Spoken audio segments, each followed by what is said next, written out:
ನಂಬಿದೆ ನಿನ್ನ ಪಾದ ಗುರು ಮುಖ್ಯ ಪ್ರಾಣ, ನಂಬಿದೆ ನಿನ್ನ ಪಾದ ನಂಬಿದೆ ನಿನ್ನ ಪಾದ ಮುಖ್ಯ ಪ್ರಾಣ. ಶ್ರೀ ಗುರುಭ್ಯೋ ನಮಃ. ಹರಿ ಓಂ. ಆಪಾದಮೌಲಿಪರ್ಯಂತಂ ಗುರುಣಾಂ ಆಕೃತಿಂ ಸ್ಮರೇತ್ ತೇನ ವಿಘ್ನಾಃ ಪ್ರಣಶ್ಯಂತಿ ಸಿದ್ಧ್ಯಂತಿ ಚ ಮನೋರಥಾಃ. ನಾರಾಯಣಾಯ ಪರಿಪೂರ್ಣಗುಣಾರ್ಣವಾಯ ವಿಶ್ವೋದಯಸ್ಥಿತಿಲಯೋನ್ನಿಯತಿಪ್ರದಾಯ ಜ್ಞಾನಪ್ರದಾಯ ವಿಬುಧಾಸುರಸೌಖ್ಯದುಃಖಸತ್ಕಾರಣಾಯ ವಿತತಾಯ ನಮೋ ನಮಸ್ತೆ. ನಮಸ್ತೆ ಪ್ರಾಣೇಶ ಪ್ರಣತವಿಭವಾಯ ಅವನಿಮಗಾಃ ನಮಃ ಸ್ವಾಮಿನ್ ರಾಮಪ್ರಿಯತಮ ಹನುಮನ್ ಗುರುಗುಣ. ನಮಸ್ತುಭ್ಯಂ ಭೀಮಪ್ರಬಲತಮ ಕೃಷ್ಣೇಷ್ಟ ಭಗವನ್ ನಮಃ ಶ್ರೀಮನ್ಮಧ್ವ ಪ್ರದಿಶ ಸುದೃಶನ್ನೋ ಜಯ ಜಯ. ಎಲ್ಲ ವೀಕ್ಷಕರಿಗೆ ಅಭಿನಂದನೆಗಳು. ಭಗವಂತನ ವಿಶೇಷವಾದ ಸೇವೆಯನ್ನು ಮಾಡುವ ಜೀವರಲ್ಲೆಲ್ಲ ಅತ್ಯುತ್ತಮರಾದಂತಹ ಜೀವೋತ್ತಮರು ಮುಖ್ಯಪ್ರಾಣದೇವರು. ಮುಖ್ಯಪ್ರಾಣದೇವರೇ ಮುಂದೆ ಬ್ರಹ್ಮ ಪದವಿಗೆ ಬರುವಂತಹ ಮಹಾನುಭಾವರು. ದೇವರ ವಿಶೇಷವಾದಂತಹ ಸನ್ನಿಧಾನಕ್ಕೆ ಪಾತ್ರರು. ಪ್ರಧಾನಂ ಧಾಮ ವಿಷ್ಣೋಸ್ತು ಅಂತ ಉಪನಿಷತ್ತು ಪ್ರಧಾನವಾದ ಮನೆ ದೇವರಿಗೆ ಮುಖ್ಯಪ್ರಾಣದೇವರಂತೆ. ಇಷ್ಟು ದೇವರ ಅನುಗ್ರಹಕ್ಕೆ ಪಾತ್ರರು. ನಾವು ಅನೇಕ ಕೃತಿಗಳಲ್ಲಿ ಕೇಳಿದ್ದೇವೆ. ಪುರಂದರದಾಸರ ಕೃತಿಯಲ್ಲಿ ಹೇಳ್ತಾರೆ, ಹನುಮ ಪುರಂದರ ವಿಠಲನ ದಾಸ, ಪುರಂದರ ವಿಠಲನು ಹನುಮನೊಳ್ವಾಸ. ಹನುಮ ಪುರಂದರ ವಿಠಲನ ದಾಸ. ಅವನು ಅಷ್ಟು ದಾಸ್ಯವನ್ನು ಮಾಡಿದ್ದಕ್ಕೆ ದೇವರು ಕೊಟ್ಟದ್ದೇನು ಅಂದರೆ ತನ್ನನ್ನೇ ತಾನು ಕೊಟ್ಟನಂತೆ. ನಿನ್ನೊಳಗೆ ನಾನು ಸದಾ ನಿಂತಿರ್ತೇನೆ. ನಮ್ಮ ಸುಮಧ್ವ ವಿಜಯದಲ್ಲಿ ಒಂದು ಶ್ಲೋಕ ಉಂಟು. ಕಿಂ ವರ್ಣಯಾಮಃ ಪರಮಂ ಪ್ರಸಾದಂ ಸೀತಾಪತೆ ಸ್ತತ್ರ ಹರಿಪ್ರಬರ್ಹೆ ಮುಂಚನ್ಮಹೀಂ ನಿತ್ಯ ನಿಷೇವಣಾರ್ಥಂ ಸ್ವಾತ್ಮಾನಮೇವೈಷ ದದೌ ಯದಸ್ಮೈ. ಶ್ರೀರಾಮಚಂದ್ರ ಅವತಾರದ ಕಾರ್ಯವನ್ನು ಮುಗಿಸಿ ಪರಂಧಾಮಕ್ಕೆ ಹೋಗಬೇಕಾದರೆ ಮುಖ್ಯಪ್ರಾಣದೇವರಿಗೆ ಏನನ್ನು ಕೊಟ್ಟ? ಸಾಮಾನ್ಯ ದೊಡ್ಡವರು ನೆನಪಿನ ಕಾಣಿಕೆ ಅಂತ ಅವರವರಿಗೆ ಯಾವುದೋ ಅಭಿರುಚಿಯೋ ಅದನ್ನು ಕೊಡ್ತಾರೆ.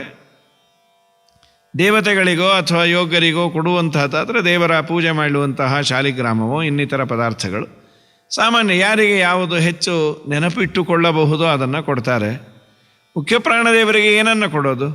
ಒಂದು ಶಾಲಿಗ್ರಾಮವನ್ನೋ ಪ್ರತಿಮೆಯನ್ನೋ ಒಂದು ಫೋಟೋ ಕೊಡೋದು ಅಲ್ಲಂತೆ. ತನ್ನನ್ನೇ ತಾನು ಇನ್ನೊಂದು ರೂಪದಿಂದ ದೇವರು ಇವತ್ತು ವಾಯುದೇವರಿಂದ ಹನುಮಂತ ದೇವರಿಂದ ಸೇವೆಯನ್ನು ತೆಗೆದುಕೊಳ್ತಾ ಕಿಂಪುರುಷ ಖಂಡದಲ್ಲಿದ್ದಾನೆ. ದೇವರ ಪ್ರತಿಮೆಯಲ್ಲ, ದೇವರೇ ಇನ್ನೊಂದು ರೂಪದಿಂದ ವಾಯುದೇವರ ಮನೆಗೆ ಹೋದಂತೆ. ಇಷ್ಟು ಅವರ ಅನುಗ್ರಹಕ್ಕೆ ಪಾತ್ರರಾದವರು ಮುಖ್ಯಪ್ರಾಣದೇವರು. ನಮ್ಮೊಳಗೆ ನಿಂತು ಸದಾ ಉಸಿರಾಟವನ್ನು ಮಾಡಿಸುವಂತಹ ಮಹಾನುಭಾವರು. ನಾವೆಲ್ಲ ದಿನ ಉಸಿರಾಡ್ತೇವೆ, ಉಸಿರಾಡಿದ್ದಕ್ಕೆ ಬದುಕಿದ್ದೇವೆ. ಶಾಸ್ತ್ರದಲ್ಲಿ ನಮ್ಮ ಉಸಿರಾಟದ ಸಂಖ್ಯೆಯ ಬಗ್ಗೆ ಹೇಳ್ತಾರೆ. ಪ್ರತಿ ದಿವಸ ಸಹಜವಾಗಿ ಉಸಿರಾಡುವ ಆರೋಗ್ಯವಂತ ಎಷ್ಟು ಬಾರಿ ಅವನು ಉಸಿರಾಡ್ತಾನೆ ಅಂದರೆ 21,600 ಅಂತ. ಅದು ಮುಖ್ಯಪ್ರಾಣದೇವರು ಮಾಡುವ ಜಪ ಅಂತ ನಾವು ಶಾಸ್ತ್ರದಲ್ಲಿ ಅದನ್ನು ಕರಿತೇವೆ.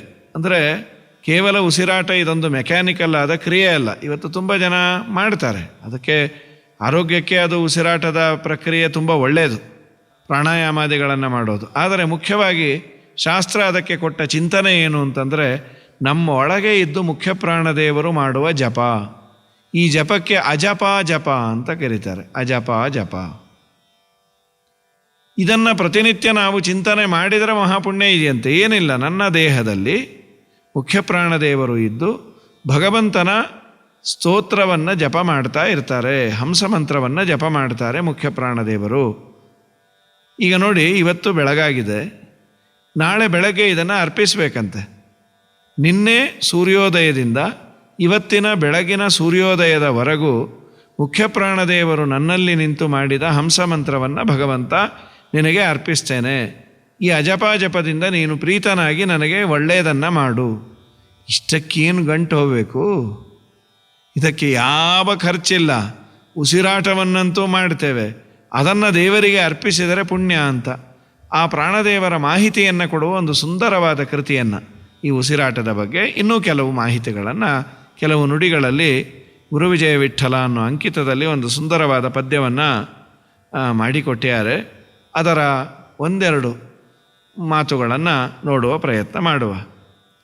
ನಂಬಿದೆ ನಿನ್ನ ಪದ ಗುರು ಮುಖ್ಯ ಪ್ರಾಣ, ನಂಬಿದೆ ನಿನ್ನ ಪದ, ನಂಬಿದೆ ನಿನ್ನ ಪದ ಡಂಬವ ತೊಲಗಿಸಿ, ಡಿಂಬದೊಳಗೆ ಹರಿ ಬಿಂಬ ಪೊಳೆವಂತೆ ಮಾಡೋ, ನಂಬಿದೆ ನಿನ್ನ ಪದ. ಇದು ಪಲ್ಲವಿ ಹಾಗೂ ಅನುಪಲ್ಲವಿ. ತುಂಬ ಅದ್ಭುತವಾಗಿದೆ. ಪ್ರಾಣದೇವರನ್ನು ಬೇಡು ಅಂತ. ಏನು ಬೇಡಬೇಕು? ನಿನ್ನ ಪಾದಗಳನ್ನು ನಾನು ನಂಬಿದೆ, ನಿನ್ನ ಪಾದವನ್ನು ನಾನು ಹಿಡಿದಿದ್ದೇನೆ. ಪಾದ ಅನ್ನೋದಕ್ಕೆ ಉತ್ತಮಾನಾಂ ಸ್ವರೂಪಂತೂ ಪಾದ ಶಬ್ದೇನ ಭಣ್ಯತೆ. ಬರೀ ಪಾದ ಅಲ್ಲ, ಮುಖ್ಯ ಪ್ರಾಣದೇವರ ಇಡೀ ಶರೀರ, ಅವರ ಆಕೃತಿ. ಹೇ ಗುರು ಮುಖ್ಯ ಪ್ರಾಣದೇವರೇ, ಮುಖ್ಯ ಪ್ರಾಣದೇವರೇ, ನಿನ್ನ ಪಾದವನ್ನು ನಾನು ನಂಬಿ ನಿನ್ನನ್ನು ಬೇಡುವುದೇನೆಂದರೆ ಡಂಬವನ್ನು ನನ್ನಿಂದ ದೂರ ಮಾಡು. ಏನು ಡಂಬ ಅಂದರೆ? ಡಂಬ ಅಂದರೆ ಇಲ್ಲದೇ ಇರೋದನ್ನು ಹೇಳಿಕೊಳ್ಳೋದಕ್ಕೆ ಡಂಬ ಅಂತ ಭಾಗವತದಲ್ಲಿ ವ್ಯಾಖ್ಯಾನ ಮಾಡ್ತಾ ಡಂಬ ಅಥವಾ ದಂಬ ಅಂತ ಕರೀತಾರೆ. ಅವಿದ್ಯಮಾನ ಮಹಿಮಾ ಪ್ರದರ್ಶನಂ, ನನ್ನಲ್ಲಿ ಇಲ್ಲದೇ ಇರೋದನ್ನೆಲ್ಲ 4 ಜನ ಕೇಳಿದಾಗ ಸುಳ್ಳು ಹೇಳೋದು. ನಾನು ಮಾಡಿರೋದಿಲ್ಲ. ನೀವು ತಿರುಪತಿಗೆ ಎಷ್ಟು ಬಾರಿ ಹೋಗ್ತೀರಿ ತಿಂಗಳಿಗೆ? ನಾನು ತಿರುಪತಿ ತಿಮ್ಮಪ್ಪನ ಪಕ್ಕನೇ ಇರ್ತೇನೆ ಅಂತ. ಇವನು ದೇವಸ್ಥಾನಕ್ಕೆ ಹೋಗುವುದಿಲ್ಲ, ತಿರುಪತಿಗೆ ಹೋಗಿ 10 ವರ್ಷ ಆಗಿರುತ್ತೆ. ಬರೀ ಸುಳ್ಳನ್ನು ಹೇಳಿಕೊಳ್ಳೋದು. ನನಗೆ ಅವ್ರು ಗೊತ್ತು, ಇವ್ರು ಗೊತ್ತು. ನಾನು ಮಾಡಿರುವಂತಹ ಧಾರ್ಮಿಕ ಕ್ರಿಯೆಗಳನ್ನೇ ಹೇಳಿಕೊಳ್ಳಬಾರ್ದು, ಪುಣ್ಯ ಹೋಗಿಬಿಡತ್ತೆ. ಇನ್ನು ಮಾಡದೇ ಇರೋದು ಹೇಳಿ ಇನ್ನೊಬ್ಬರಿಗೆ ನಂಬಿಸಿ, ಅವರಿಗೆ ನನ್ನ ಬಗ್ಗೆ ಭಾರಿ ದೊಡ್ಡ ಭಾವನೆ, ಗೌರವ, ಅವರೇನೋ ದಾನ ಧರ್ಮ ದಕ್ಷಿಣೆ ಕೊಟ್ಟರೆ ತೆಗೆದುಕೊಂಡು ಹೋಗೋದು. ಅವ್ರಿಗೇನು ಕೆಟ್ಟದ್ದಾಗೋದಿಲ್ಲ, ನನಗೇ ಕೆಟ್ಟದ್ದಾಗೋದು. ಇಲ್ಲದೇ ಇರೋದನ್ನು ಎಂದು ಹೇಳಿಕೊಳ್ಳಬಾರ್ದು. ಡಂಬವ ತೊಲಗಿಸಿ, ನನಗೆ ಈ ಸ್ವಭಾವ ಏನಿದೆ ಅದನ್ನು ದೂರ ಮಾಡು, ಪ್ರಾಮಾಣಿಕವಾಗಿ ಬದುಕುವಂತೆ ಮಾಡು. ಇಲ್ಲದೇ ಇರೋದನ್ನೆಲ್ಲ ಹೇಳಿಕೊಂಡು ನಾಟಕ ಆಡುವಂತೆ ನಾಟಕದ ಬದುಕು ಬೇಡ ನನಗೆ. ಡಿಂಬದೊಳಗೆ ಹರಿಬಿಂಬ ಪೊಳೆವಂತೆ ಮಾಡೋ. ಆಯಿತು, ನನ್ನಲ್ಲಿ ಒಂದು ಪ್ರಾಮಾಣಿಕತೆ ಬಂತು ಅಂದಾಗ, ಹೃದಯ ಸ್ವಚ್ಛ ಆದರೆ ದೇವರು ಅಲ್ಲಿ ಕಾಣಿಸ್ತಾನಂತೆ. ಮನಸ್ಸಿನ ಕನ್ನಡಿಯಲ್ಲಿ ದೇವರು ಕಾಣಬೇಕಾದರೆ ಮನಸ್ಸು ಶುದ್ಧ ಆಗಬೇಕು.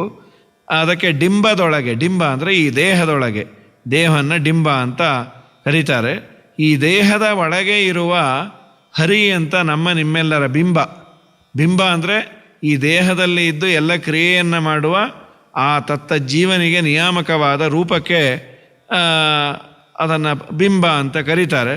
ಬಿಂಬ ಪೊಳೆವಂತೆ ಮಾಡೋ, ಅವನನ್ನು ನೋಡುವ ಭಾಗ್ಯ ಕೊಡು, ಅವನನ್ನು ತೋರಿಸಿ ನನ್ನನ್ನು ಉದ್ಧಾರ ಮಾಡು ಅಂತ ಮುಖ್ಯ ಪ್ರಾಣದೇವರಲ್ಲಿ ಮುಖ್ಯವಾಗಿ ಬೇಡಬೇಕಾದದ್ದೇ ಇದು. ನನ್ನಲ್ಲಿರುವ ಕೃತ್ರಿಮತೆಯನ್ನು, ಮೋಸ ಮಾಡುವಿಕೆಯನ್ನು ದೂರ ಮಾಡಿ ನನ್ನಲ್ಲಿರುವ ಭಗವಂತ ನನಗೆ ಕಾಣುವಂತೆ ಮಾಡು. ತುಂಬ ಸುಂದರವಾದ ಪ್ರಾರ್ಥನೆ ಇದು. ಎಂಥ ಮುಖ್ಯ ಪ್ರಾಣದೇವರು, ಅವರ ಬಗ್ಗೆ ನನಗೆ ಗೌರವ ಬೇಕಲ್ಲ. ಏನೇನು ನನಗೆ ಉಪಕಾರವನ್ನು ಮಾಡಿದ್ದಾರೆ ಪ್ರಾಣದೇವರು, ಅದನ್ನೇ ಮೊದಲನೇ ಪದ್ಯದಲ್ಲೇ ಹೇಳ್ತಾರೆ.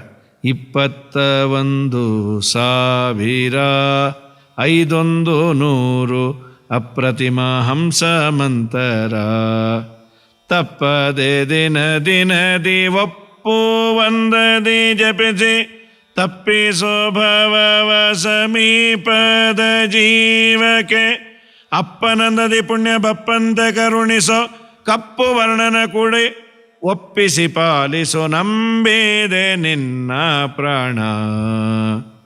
21,000. ಈಗ ಹೇಳಿದಂತೆ ನಮ್ಮ ಉಸಿರಾಟದ ಸಂಖ್ಯೆಯನ್ನು ಶಾಸ್ತ್ರ ಹೇಳಿದ್ದು 21,500 ಅಪ್ರತಿಮ ಹಂಸಮಂತರ. 21,005 + 100 ಅಂದರೆ 21,600 ಹಂಸ ಮಂತ್ರಗಳು ಅಂತ. ಅದನ್ನು ಹಂಸ ಸೋಹಂ ಸ್ವಾಹ. ಇನ್ನು ಗರುಡ ಪುರಾಣದಲ್ಲಿ ಇದನ್ನು ವಿಶೇಷವಾಗಿ ಹಂ ಅಂತ, ಅದು ಒಟ್ಟು ಒಳಗೆ ಎಳೆದುಕೊಳ್ಳೋದು. ಹಕಾರೇಣ ಬಹಿರ್ಯಾತಿ, ಹಕಾರದಿಂದ ಹೊರಗಿನ ವಾಯುವನ್ನು ಹೊರಗೆ, ಒಳಗಿನ ವಾಯುವನ್ನು ಹೊರಗೆ ಹಾಕ್ತಾರೆ.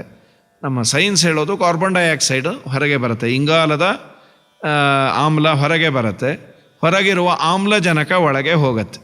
ಇದಕ್ಕೆ ವಿರುದ್ಧವಾಗಿ ಸಸ್ಯಗಳು ಅದು ಕಾರ್ಬನ್ ಡೈಆಕ್ಸೈಡನ್ನು ತೆಗೆದುಕೊಂಡು ನಮಗೆ ಆಮ್ಲಜನಕವನ್ನು ಕೊಡತ್ತೆ. ಇದು ದೇವರ ವ್ಯವಸ್ಥೆ ನೋಡಿ.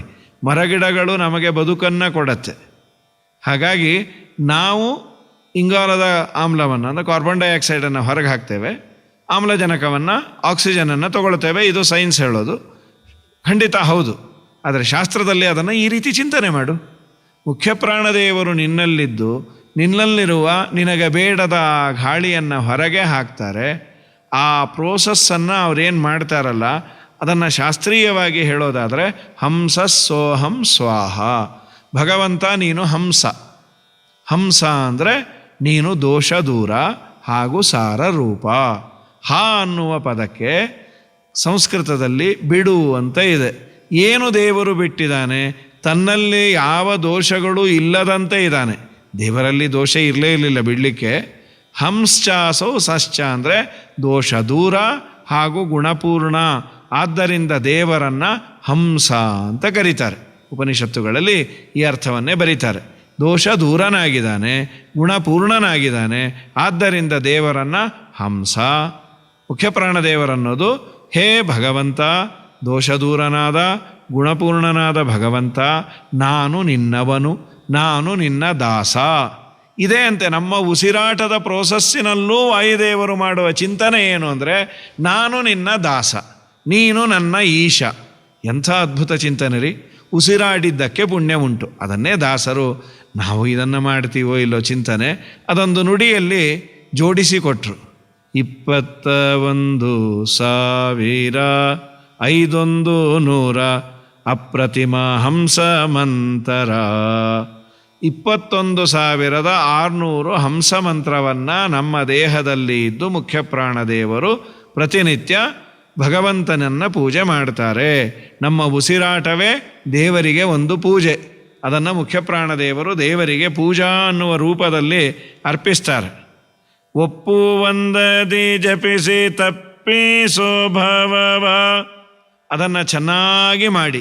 ಒಪ್ಪ ವಾರಣ ಅಂತ ನಾವು ಹಳೆ ಭಾಷೆಗಳಲ್ಲಿ ಅಂತೀವಲ್ಲ, ತುಂಬ ಅವರು ವೈನ, ತುಂಬ ಒಪ್ಪು ವಾರಣ, ಅದನ್ನು ಸರಿಯಾಗಿ ಮಾಡಿ ಮುಖ್ಯ ಪ್ರಾಣದೇವರು ನಮ್ಮ ದೇಹದಲ್ಲಿ ನಿಂತು ಸರಿಯಾಗಿ ಮಾಡಿ ಅವರು ದೇವರ ಪೂಜೆ ಅಂತ ಅನುಸಂಧಾನ ಮಾಡ್ತಾರೆ. ನಾವದೇನೋ ಬ್ರೀತಿಂಗ್ ಪ್ರಾಬ್ಲಮ್ಮು, ಆ ಪ್ರಾಬ್ಲಮ್ಮು, ಈ ಪ್ರಾಬ್ಲಮ್ಮು ಅಂತೇವೆ.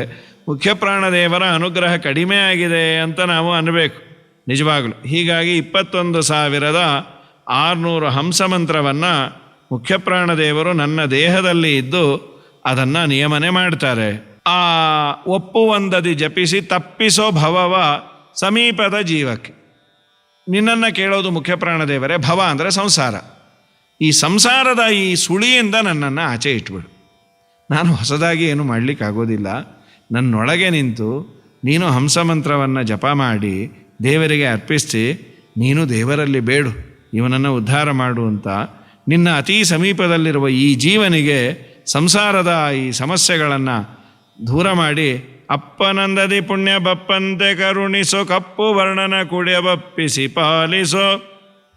ನೀನು ಅಪ್ಪನಂದದಿ, ತಂದೆ ಮಗನಿಗೆ ಒಳ್ಳೆಯದನ್ನೇ ಮಾಡ್ತಾನಲ್ಲ, ತಾನು ಕಷ್ಟಪಟ್ಟರೂ ಪರವಾಗಿಲ್ಲ, ನನ್ನ ಮಗ ಸುಖವಾಗಿರಲಿ. ನಾನು ಪಟ್ಟ ಕಷ್ಟ ನನ್ನ ಮಗ ಪಡೋದು ಬೇಡ. ತಾನು ನಡೆದಾಡಿದ್ದಕ್ಕೆ ಮಗನಿಗೆ ಆ ಕಾಲದಲ್ಲಿ ಸೈಕಲ್ ಕೊಡಿಸೋರು. ಇವತ್ತು ಸೈಕಲ್ಲಿಗೆ ಒಂದು ಸ್ವಲ್ಪ ಮೋಟಾರ್ ಇದೆ, ಮೋಟಾರ್ ಸೈಕಲ್ ಕೊಡಿಸ್ತಾನೆ. ನಾನು ತುಳಿದದ್ದು ಸಾಕು, ನನ್ನ ಮಗ ಚೆನ್ನಾಗಿರಲಿ. ಇನ್ನೂ ಸ್ವಲ್ಪ ಶ್ರೀಮಂತರಾದರೆ ಕಾರ್ ಕೊಡಿಸ್ತಾರೆ.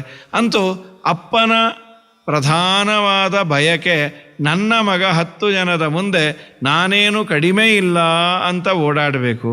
ಇಲ್ಲಿ ನಾನು ನಿನ್ನನ್ನು ಕೇಳೋದು ಸಮಾಜದಲ್ಲಿ ನಾನು ದೊಡ್ಡವನಾಗ್ಬೋದು ಬಿಡೋದು ಅದು ನನ್ನ ಕರ್ಮಾನುಸಾರವಾಗಿ.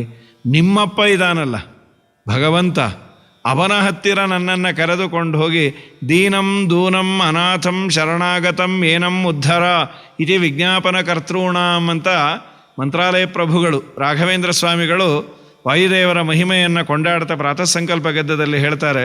ವಾಯುದೇವರು ಮಾಡೋ ಉಪಕಾರ ತುಂಬ ದೊಡ್ಡದಪ್ಪ.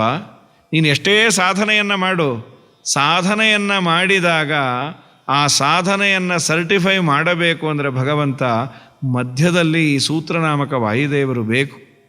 ಸ್ವಾಮಿ ಇವನೊಬ್ಬ ಸಾಧಕ ಬಂದಿದ್ದಾನೆ, ನಿನಗೆ ಪರಿಚಯ ಇದೆಯಾ ವಾಯು? ಇದೇನೇ ಸ್ವಾಮಿ. ಹಾಗಾದರೆ ನಿನ್ನ ಕಡೆಯವನು ಅಂದರೆ ನಾನು ಒಪ್ಪಿಕೊಳ್ತೇನೆ.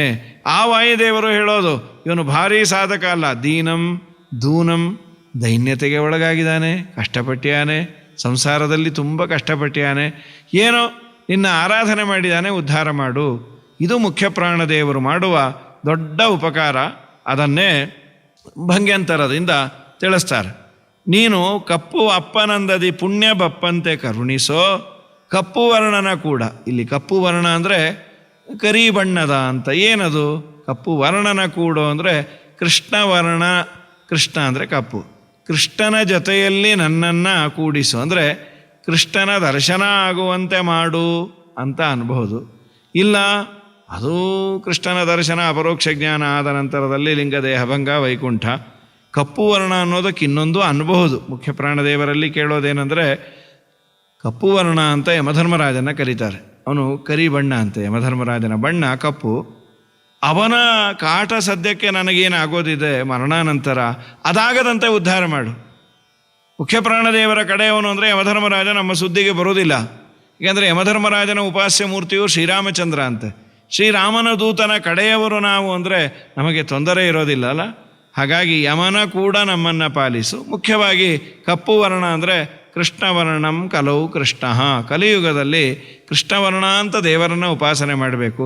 ಕೃಷ್ಣನನ್ನು ನನಗೆ ತಂದು ತೋರು, ಅವನ ಜೊತೆ ಒಪ್ಪಿಸಿ, ನನ್ನನ್ನು ಒಪ್ಪಿಸಿ, ನನ್ನನ್ನು ರಕ್ಷಣೆ ಮಾಡು ಅಂತ ತುಂಬ ಸುಂದರವಾಗಿ, ನಾನು ನಿನ್ನ ಪಾದಗಳನ್ನು ನಂಬಿದ್ದರಿಂದ ನನಗೆ ಇದ್ದಂತಹ ಡಂಬ, ಇಲ್ಲದೇ ಇರುವಂತಹ ಎಲ್ಲ ವಿಷಯಗಳನ್ನು ಹೇಳಿಕೊಳ್ಳುವ ಸ್ವಭಾವವನ್ನು ದೂರ ಮಾಡಿ ನನ್ನ ಒಳಗೆ ಭಗವಂತ ಕಾಣುವಂತೆ ಮಾಡಿ, ಆ ಭಗವಂತನ ಒಟ್ಟಿಗೆ ನಾನು ಇರುವಂತೆ ಮಾಡು, ಸಂಸಾರ ಸಾಗರವನ್ನು ದಾಟಿಸು ಅಂಥೇಳಿ ಮುಖ್ಯ ಪ್ರಾಣದೇವರನ್ನು ತುಂಬ ಅದ್ಭುತವಾಗಿ ಕೇಳಿಕೊಳ್ತಾರೆ.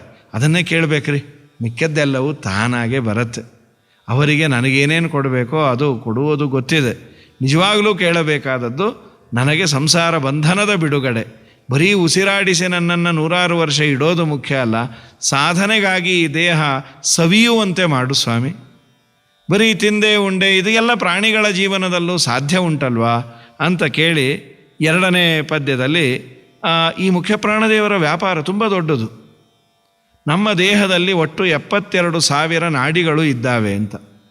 ಅದು ದೇಹವನ್ನು ಸೀಳಿದಾಗ ಮೆಡಿಕಲ್ ಸೈನ್ಸ್ ಪ್ರಕಾರ ನಾಡಿಗಳನ್ನು ತೋರಿಸ್ಲಿಕ್ಕೆ ಆಗೋದಿಲ್ಲಂತೆ. ಅತೀ ಥಿನ್ನಾದ, ಅತೀ ಸಣ್ಣ ಅನೇಕ ಸಾವಿರಾರು ವೈರುಗಳಂತೆ ಇಡೀ ದೇಹದಲ್ಲಿ ನರಮಂಡಲಗಳು ಇದ್ದಾವೆ ಅಂತ ಡಾಕ್ಟರ್ಸು ಹೇಳ್ತಾರೆ.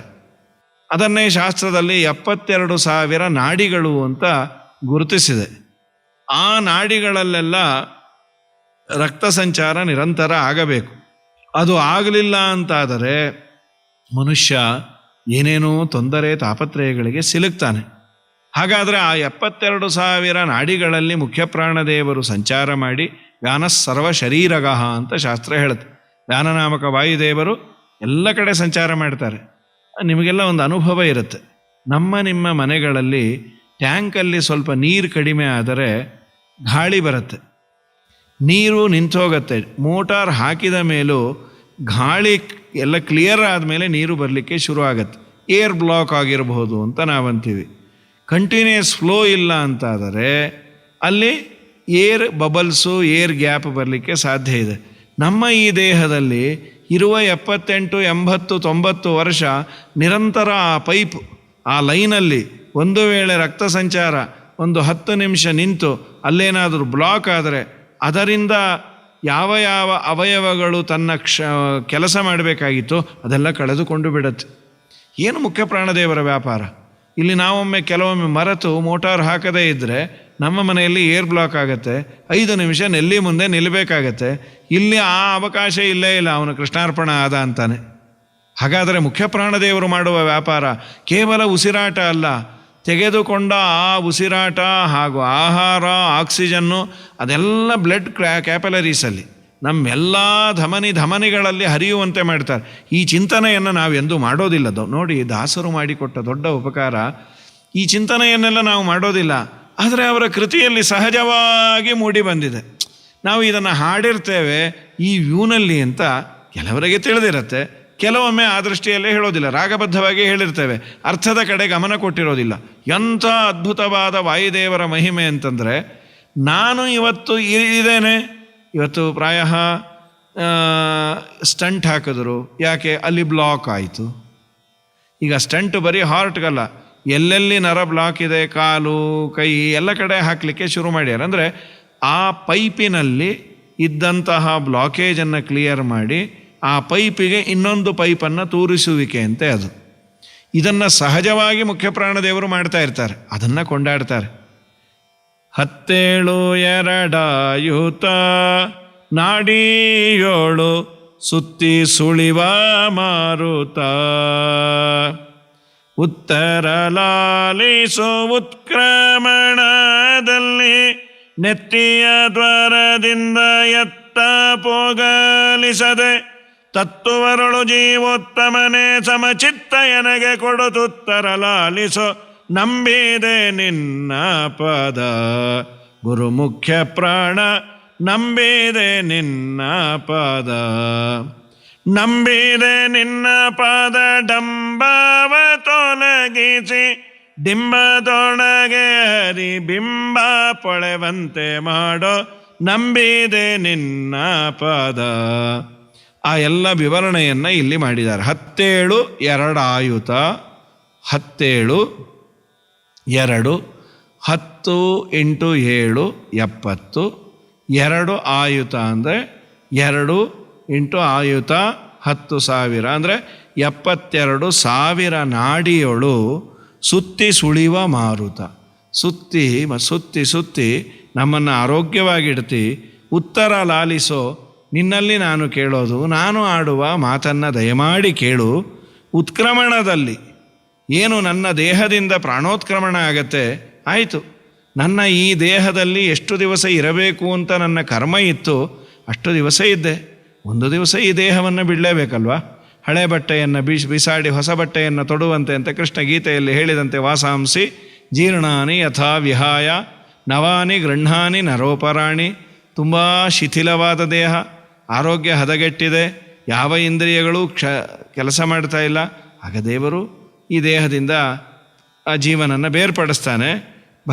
ಹೇ ಮುಖ್ಯ ಪ್ರಾಣ, ನಿನ್ನನ್ನು ಬೇಡೋದೇನು ಅಂದರೆ, ಆ ಪ್ರಾಣ ಹೋಗುವ ಸಂದರ್ಭದಲ್ಲಿ, ಪ್ರಾಣ ಹೋಗೋದಕ್ಕೆ ಈ ನಾಡಿಗಳನ್ನೇ ಭಾಗವತದಲ್ಲಿ ಹೇಳೋದೇನೆಂದರೆ, ಉತ್ಕ್ರಮಣ ಪ್ರಾಯ 3 ನಾಡಿಗಳಿಂದ ಆಗತ್ತೆ ಅಂತ. ಮಧ್ಯದಲ್ಲಿ ಇರುವ ಒಂದು ನಾಡಿಗೆ ಸುಷುಮ್ನಾ ನಾಡಿ ಅಂತ ಕರೀತಾರೆ. ಎಡಭಾಗದಲ್ಲಿ 50 ನಾಡಿ, ಬಲಭಾಗದಲ್ಲಿ 50 ನಾಡಿ. ಎಡಭಾಗದ ನಾಡಿಗಳಿಗೆ ಇಡಾ ನಾಡಿ ಅಂತ ಹೆಸರು, ಬಲಭಾಗದ ನಾಡಿಗಳಿಗೆ ಪಿಂಗಳ ನಾಡಿ ಅಂತ. ಈ ಪ್ರಾಣೋತ್ಕ್ರಮಣ ಆಗೋದು ಎಡಭಾಗದಿಂದ ಏನಾದರೂ ಆದರೆ, ಎಡ ಕಿವಿಯಿಂದಲೋ ಎಡಗಣ್ಣಿನಿಂದಲೋ ಬಾಯಿ ಎಡಭಾಗದಿಂದಲೋ ಆದರೆ ಅವರು ಇಡ ಅಂದರೆ ಅನ್ನ ಸಂಬಂಧಿಯಾದ ಪಿತೃಲೋಕಕ್ಕೆ ಹೋಗ್ತಾರೆ ಅಂತ. ಬಲಭಾಗದಿಂದ ಏನಾದರೂ ಹೋದರೆ ಅವರು ದೇವತಾಲೋಕಕ್ಕೆ ದೇವಯಾನ ಪಿತೃಯಾನ ಅಂತ ಕರೀತಾರೆ. ಬಲಭಾಗದ ಕಣ್ಣು ಹಾಗೂ ಬಲಭಾಗದ ಕಿವಿ ಮೊದಲಾದ ಅವಯವಗಳಿಂದ ಹೋಗುವವನ ಪ್ರಾಣೋತ್ಕ್ರಮಣ ಆಗಿದ್ದರೆ ಅವನು ದೇವಯಾನ, ಇವನು ಪಿತೃಯಾನ. ಆದರೆ ಮಧ್ಯದಿಂದ ಇದೆಯಲ್ಲ, ಸುಷುಮ್ನಾ ನಾಡಿಯಿಂದ ಬ್ರಹ್ಮರಂಧ್ರ ಸೂಕ್ಷ್ಮವಾಗಿ ಒಡೆದು ತಲೆ ಸ್ವಲ್ಪ ಒಂದು ಅತಿ ಪಿನ್ ಪಾಯಿಂಟ್ ಅಂತ ಅಷ್ಟು ಓಪನ್ನಾಗಿ ಪ್ರಾಣ ಏನಾದರೂ ಹೋದರೆ ಅವನು 2 ಕಡೆ ಹೋಗ್ತಾನೆ ಅಂತ. ಒಂದು ಅಮುಕ್ತ ಸ್ಥಾನ ವೈಕುಂಠಕ್ಕೆ ಅಥವಾ ಸತ್ಯಲೋಕಕ್ಕೆ. ಇದು ಭಾಗವತ ನಮಗೆ ತಿಳಿಸಿಕೊಡುತ್ತೆ. 2ಯ ಸ್ಕಂದದಲ್ಲಿ ಪರೀಕ್ಷಿತ್ ರಾಜರಿಗೆ ಶುಕಾಚಾರ್ಯರು ಹೇಳ್ತಾರೆ, ಪವನಾಂತರಾತ್ಮ.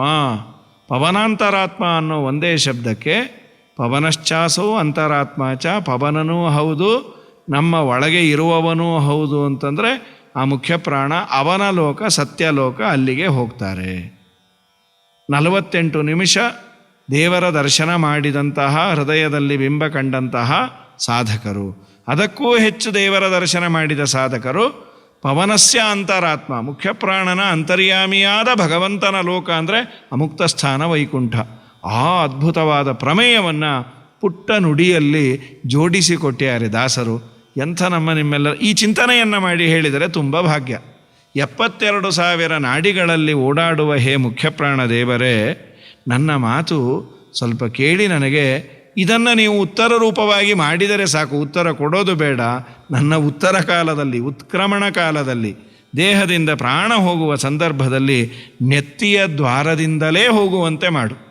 ಇನ್ಯಾವ ದ್ವಾರದಿಂದಲೂ ಹೋಗೋದು ಬೇಡ. ಯಾಕೆಂದರೆ ಅವನಿಗೆ ಪುನರಾವೃತ್ತಿ ಇಲ್ಲಂತೆ, ಪುನಃ ತಾಯಿ ಗರ್ಭಕ್ಕೆ ಬರೋದಿಲ್ಲಂತೆ. ಯಾರು ನೆತ್ತಿಯ ದ್ವಾರ ಪ್ರಾಣೋತ್ಕ್ರಮಣವನ್ನು ಹೊಂದಿರ್ತಾನೆ, ನೆತ್ತಿಯ ದ್ವಾರ ಹೋಗಬೇಕು ಅಂದರೆ ನಾವು ತಲೆ ಒಡೆಯೋದಲ್ಲ, ಮತ್ತೆ ಅದು ಸಹಜವಾಗಿ ಮುಖ್ಯ ಪ್ರಾಣದೇವರು ಹೋಗಬೇಕು. ಯೋಗ ಸಾಮರ್ಥ್ಯದಿಂದ ಬಿಡುವಂತಹ ಯೋಗಿಗಳು ಇದ್ದಾರೆ. ಈ ಇತ್ತೀಚಿನ ದಿನಗಳಲ್ಲಿ ಬ್ರಹ್ಮರಂಧ್ರ ಒಡೆದು ಪ್ರಾಣ ಹೋದದ್ದು ಅಂತ ಕೇಳಿಲ್ಲ ವಾಸ್ತವಿಕವಾಗಿ. ಒಂದು 100 ವರ್ಷದ ಕೆಳಗೆ ಕೆಲವು ಮಹಾನುಭಾವರದು ಹೋಗಿದೆ ಅಂತ ಹೇಳ್ತಾರೆ. ತತ್ತುವರಳು ಜೀವೋತ್ತಮನೇ, ವರಳು ಜೀವೋತ್ತಮನೇ ಅಂದರೆ ತತ್ತುವರಳು ತತ್ವದಲ್ಲಿ ಅಂತಾನು ಒಂದರ್ಥ, ಅಥವಾ ಪರಮಾತ್ಮನಿಗೆ ದಾಸರು ಅಂತ. ಅವರಲ್ಲಿ ನೀನು ಜೀವೋತ್ತಮ, ಜೀವರೆಲ್ಲರೂ ದಾಸರು. ಆ ಜೀವರಲ್ಲೇ ಉತ್ತಮ ಜೀವ ಯಾರು ಅಂದರೆ ನೀನು. ಜೀವೋತ್ತಮರು ಅಂತ ವಾಯುದೇವರನ್ನು ಕರೀತಾರೆ. ಹರಿ ಸರ್ವೋತ್ತಮ, ವಾಯು ಜೀವೋತ್ತಮ. ತತ್ತುವರಳು ಜೀವೋತ್ತಮನೇ, ಸಮಚಿತ್ತ ಎನಗೆ ಕೊಡು. ಸಮನಲ್ಲಿ ಚಿತ್ತವನ್ನು ಕೊಡು. ದೇವರಲ್ಲಿ ಬಿಟ್ಟು ಬೇರೆ ಆಚೆ ಈಚೆ ಎಲ್ಲೂ ಹೋಗೋದು ಬೇಡ. ಎಲ್ಲ ಕಡೆ ದೇವರಿದ್ದಾನೆ, ಇದ್ದ ದೇವರು ಶುದ್ಧನಾಗಿದ್ದಾನೆ ಅನ್ನುವ ಚಿಂತನೆಯನ್ನು ಕೊಡು. ನನ್ನ ಉತ್ತರವನ್ನು ನನ್ನ ಈ ಪ್ರಾರ್ಥನೆಯನ್ನು ಮನ್ನಿಸು ಭಗವಂತ, ಮನ್ನಿಸು ಮುಖ್ಯ ಪ್ರಾಣ ಅಂಥೇಳಿ 2ನೇ ಪದ್ಯದಲ್ಲಿ ಹೇಳ್ತಾ, ಮುಂದಿನ ಪದ್ಯದಲ್ಲಿ ಇದೇ ವಾಯುದೇವರ ಮಹಿಮೆಯನ್ನು, ಉಸಿರಾಟದ ಸಂಬಂಧಪಟ್ಟದ್ದನ್ನೇ ಹೇಳ್ತಾರೆ. ಅಂತರಂಗದ ಉಸಿರ ಹೊರಗೆ ನೂಕಿ ಅಂತರಂಗಕ್ಕೆ ಸೇರುವ ಪಂಥದಳು ನೀನೆ ಕಂತು ಜನಕನಲ್ಲಿ ಮಂತ್ರಿ ಎನಿಸಿ ಸರ್ವಂತರ್ಯಾಮಿಯಾಗಿ ಇಂತು ನನ್ನ ಬಗೆ ತಂತು ನಡೆಸುವ ಹೊಂದಕಾರಿ ಗುಣವಂತ ಬಲಾಢ್ಯ ನಂಬಿದೆ ನಿನ್ನ ಪದ. ಅಂತರಂಗದ ಉಸುರ, ಅಂತರಂಗದಲ್ಲಿರುವ ಆ ಉಸಿರನ್ನು ಯಾವುದು ನನ್ನ ದೇಹಕ್ಕೆ ಬೇಡ ಅದನ್ನು ಹೊರಗೆ ಹಾಕ್ತಿ. ಅದನ್ನೇ ಹಂಸಸ್ಸೋಹಂ ಸ್ವಾಹ, ನಿರಂತರ ಉಸಿರಾಟ. ಒಳಗೆ ಆಕ್ಸಿಜನ್ ತಗೊಳ್ಳೋದು, ಆಮ್ಲಜನಕ ತಗೊಳ್ಳೋದು, ಒಳಗಿನ ಕಾರ್ಬನ್ ಡೈಆಕ್ಸೈಡನ್ನು ಹೊರಗೆ ಹಾಕೋದು. ಏನು ನಿರಂತರ ನಡಿಬೇಕಾದ ಪ್ರಕ್ರಿಯೆ. ಇದು ಇಲ್ಲ ಅಂತಂದರೆ ಯಾರೂ ಉಳಿಲಿಕ್ಕಾಗೋದಿಲ್ಲ. ಅದನ್ನು ಸ್ವಲ್ಪವೂ ಬೇಸರ ಇಲ್ಲದೆ ಮಾಡುವಂತಹ ದೊಡ್ಡ ವ್ಯಕ್ತಿತ್ವ, ಯೋಗ್ಯತೆ, ಶಕ್ತಿ ಅದು ಮುಖ್ಯ ಪ್ರಾಣದೇವರಿಗಿದೆ. ಇನ್ನೆಲ್ಲ ಇಂದ್ರಿಯಗಳನ್ನು ನಾವು ಸ್ವಲ್ಪ ಹೊತ್ತು ಕೆಲಸ ಮಾಡದಂತೆ ರೆಸ್ಟ್ ಕೊಡಬಹುದು. ಅದಕ್ಕೆ ತುಂಬ ಹೊತ್ತು ಟಿ ವಿ ನೋಡಿ ಸಾಕಾಗಿದ್ದರೆ ಕಣ್ಣು ಮುಚ್ಚಿ ಮಲಗಬಹುದು. ತುಂಬ ಹೊತ್ತು ಏನೋ ಮಾತನ್ನು ಕೇಳ್ತಾ ಇದ್ದರೆ ಸ್ವಲ್ಪ ಮಾತು ನಿಲ್ಲಿಸ್ರಿ ಅಂತ ಕಿವಿಗೆ ಬೇಕಾದ್ರೆ ಹತ್ತಿ ಇಟ್ಕೊಳ್ಬಹುದು. ಆದರೆ ಉಸಿರಾಡಿ ಸಾಕಾಗಿದೆ ಅಂತ ಹತ್ತಿ ಇಟ್ಕೊಳ್ಳೋ ಯಾವ ಮಹಾನುಭಾವರು ಇಲ್ಲ. ಅವನು ಇಟ್ಕೊಂಡ ಅಂದರೆ ಅವನ ಕಡೆ ಅವತ್ತೇ. ನಿರಂತರ ನಾನು ಬದುಕಿರುವವರೆಗೂ ನನ್ನ ದೇಹದಲ್ಲಿ ಇದ್ದು ಅದ್ಭುತವಾದ ಕ್ರಿಯೆಯನ್ನು ಮಾಡಿಸುವ ಆ ಮುಖ್ಯ ಪ್ರಾಣದೇವರಿಗೆ ನಾನೇನು ಕೊಟ್ಟೇನು? ಏನೂ ಕೊಟ್ಟಿಲ್ಲ. ನೀನು ದೇವತೆಗಳಿಗೆ ಏನೂ ಕೊಡಲಿಕ್ಕಾಗೋದೂ ಇಲ್ಲ. ಅವರು ಮಾಡಿಸ್ತಾರೆ ಅನ್ನೋ ಚಿಂತನೆ ಮಾಡಿದರೆ ಸಾಕು. ಇದು ನನ್ನದಲ್ಲ, ನನ್ನ ದೇಹದಲ್ಲಿ ಇದ್ದು ಮುಖ್ಯ ಪ್ರಾಣದೇವರು ಮಾಡಿಸ್ತಾ ಇದ್ದಾರೆ, ದೇವರು ಈ ವ್ಯವಸ್ಥೆಯನ್ನು ಅವರ ಮುಖಾಂತರ ಮಾಡಿಸ್ತಾನೆ ಅಂತ ಚಿಂತನೆ ಮಾಡು. ಅಂತರಂಗದ ಉಸಿರ ಹೊರಗೆ ನೂಕಿ ಅಂತರಂಗಕ್ಕೆ ಸೇರುವ. ನನ್ನ ಅಂತರಂಗದಲ್ಲಿ ಒಳ್ಳೆಯ ಉಸಿರು, ಒಳ್ಳೆಯ ಗಾಳಿ ನೀನು ಸೇರುವಂತೆ ಮಾಡ್ತಿ. ಪಂಥದಾಳು ನೀನೆ ಕಂತು ಜನಕದಲ್ಲಿ ಕಂತು ಜನಕ ಅಂತಂದರೆ ಮನ್ಮಥನ ಅಪ್ಪನಾದ ಭಗವಂತನ ಮಂತ್ರಿ ನೀನು. ನಿನಗೆ ಒಂದು ಪಂಥ ಅಂದರೆ ಯಾವುದೇ ಪಂಥಾಹ್ವಾನ ಅಂತಾರಲ್ಲ, ಎಂಥ ಚಾಲೆಂಜ್ ಕೊಟ್ಟರು ಗೆಲ್ತೀನಿ. ಮುಖ್ಯ ಪ್ರಾಣದೇವರ ಮುಂದೆ ಚಾಲೆಂಜ್ ಹಾಕಿ ಗೆದ್ದವನು ಅನ್ನೋ ಮಹಾನುಭಾವ ಯಾರೂ ಇಲ್ಲ. ಪಂಥದಾಳು ಅಥವಾ ನಿನಗೆ ಯಾವ ಕೆಲಸವನ್ನು ಒಪ್ಪಿಸ್ತಾರೋ ಅದನ್ನು ಅಚ್ಚುಕಟ್ಟಾಗಿ ಮಾಡುವ ಅದ್ಭುತವಾದ ವ್ಯಕ್ತಿತ್ವ ನಿನ್ನದು ಹೇ ಮುಖ್ಯ ಪ್ರಾಣ. ಅದಕ್ಕೆ ಕಂತು ಜನಕನಲ್ಲಿ ಮಂತ್ರಿ ಎನಿಸಿ ಸರ್ವಾಂತರ್ಯಾಮಿಯಾಗಿ ಎಲ್ಲ ಕಡೆ ವ್ಯಾಪ್ತನಾಗಿ ನೀನು ಇಂತು ನಾನಾ ಬಗೆ ತಂತು ನಡೆಸುವ ಹೊಂತಕಾರಿ ಗುಣವಂತ ಬಲಾಢ್ಯ. ನಾನಾ ತರಹದ ಕೆಲಸವನ್ನು ಸುಲಭವಾಗಿ ನಡೆಸುವಂತಹ ಗುಣವಂತ, ಬಲವಂತ ಏನಿಲ್ಲ ಮುಖ್ಯ ಪ್ರಾಣದೇವರಿಗೆ. ಎಲ್ಲ ವಂತಿಕೆಗಳೂ ಇದೆ. ಯೇ ಗುಣ ನಾಮ ಜಗತ್ ಪ್ರಸಿದ್ಧ ಯಂ ತೇಷು ತೇಷು ಸ್ಮ ನಿದರ್ಶಯಂತಿ ಸಾಕ್ಷಾನ್ ಮಹಾಭಾಗವತ ಪ್ರವರಹಂ ಶ್ರೀಮಂತಮೇನಂ ಹನುಮಂತ ಮಾಹುಹು.